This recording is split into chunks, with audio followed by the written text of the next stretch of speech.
Seorang wanita cantik yang berganti baju dengan cara membakarnya dan wush. Dia adalah seorang desainer baju, namun belum lama ini dia adalah seorang pencuri. Warna rambutnya sangat khas, setengah hitam dan setengah putih. Mungkin Anda akan berpikir rambut yang dia warnai sangat bergaya, tapi itu adalah warna rambut asli yang dia miliki sejak lahir. Ketika dia masih kecil, dia tidak pernah berpikir bahwa rambutnya adalah sebuah fashion. Para siswa menganggap dia anak aneh. Gaya rambutnya benar-benar seperti sigung, sehingga seolah Anda merasa jika melihat lelehan bau berjalan di sekitar Anda. Karena aneh, teman-temannya selalu mempermainkan dia, tetapi kebanyakan dari mereka berhasil dilawan olehnya. Just say, hear me roar. Akhirnya, dia dikeluarkan dari sekolah karena selalu berkelahi.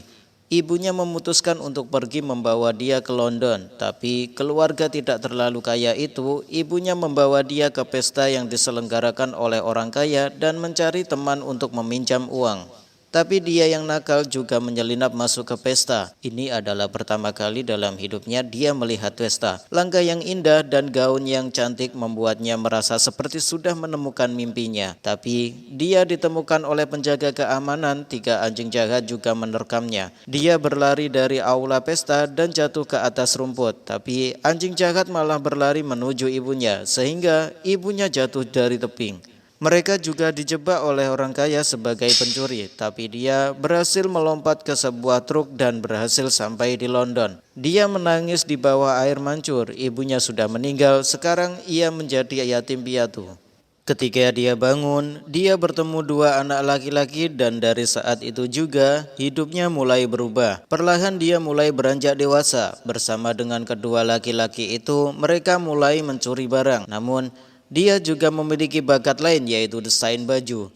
Pakaian yang mereka kenakan saat beraksi itu semua dirancang olehnya, sehingga membuat mereka dengan mudah keluar masuk ke banyak tempat kelas atas untuk mencuri barang yang lebih berharga. Di sebuah kesempatan, rekannya membawa informasi tentang dia dan dimasukkan ke kantor personil perusahaan desain pakaian, sehingga dia bisa bekerja di situ. Lagi pula, dia tidak bisa menyia-nyiakan bakatnya. Dia pergi bekerja dengan percaya diri, tapi ternyata pekerjaan yang dia peroleh bukanlah sebagai desainer, namun sebagai seorang pembersih. Dia selalu mencari kesempatan agar pemimpin melihat desainnya, tapi siapa yang akan percaya dengan desain seorang pembersih? Malam itu, dia yang sedang sedih meminum banyak whisky, sehingga dengan mabuk dia masuk ke jendela pajangan. Keesokan harinya, dia dibangunkan oleh orang lain. Jendela pajangan itu berantakan dan penuh coretan, sedangkan model yang ada di dalamnya dirancang ulang oleh dia menggunakan kertas koran. Walaupun tampak berantakan, namun menarik banyak perhatian orang. Manajer menariknya keluar. Manajer berpikir ini sangat merusak citra perusahaan, tetapi beberapa orang menghargainya. Seorang perancang pakaian yang paling terkenal di London, yakni Baroness, turun di depan toko itu. Dia melihat model di jendela. Tampilan jendela yang disusun oleh gadis itu adalah sesuatu yang terbaik yang pernah kulihat dalam 10 tahun.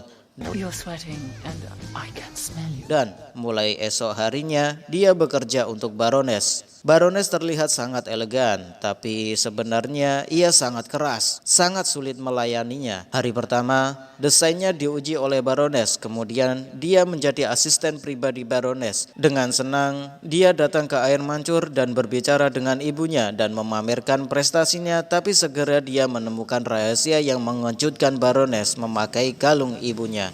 Dia mencoba menanyakan asal-usul kalung itu, tapi Baroness mengatakan kepadanya bahwa kalung ini adalah pusaka keluarga. Dulu kalung ini pernah dicuri oleh seorang pelayan. Hah? Dicuri? Itu tidak mungkin. Alasannya kalung itu diserahkan ibunya kepadanya.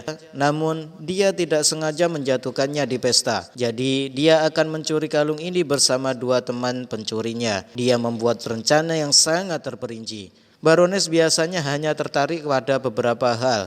Yang pertama adalah wanita yang menyinggung emosinya. Yang kedua adalah wanita yang berpakaian lebih cantik darinya. Keduanya akan mengalihkan perhatiannya. Tak lama kemudian Baroness akan mengadakan sebuah pesta. Itu adalah saat yang tepat untuk beraksi. Kedua temannya menyelinap masuk ke dalam pesta dan dengan sangat menarik perhatian semua orang, kemudian di akhir dengan sulap ganti baju yang cantik. Kecantikannya membuat semua orang terpana di tempat, terutama gaya rambutnya. Dia menyebutnya Cruella. Obviously a wig. But the first two of you to arrive. Cara ini membuat Baroness sangat tidak senang. Kemudian temannya juga mengganggu suasana pesta. Apakah itu tikus? Tanyanya pada Baroness ketika temannya yang menyamar sebagai pelayan dengan sengaja menyajikan tikus-tikus hidup. Dia menggunakan kesempatan ini untuk mengambil kalung Baroness.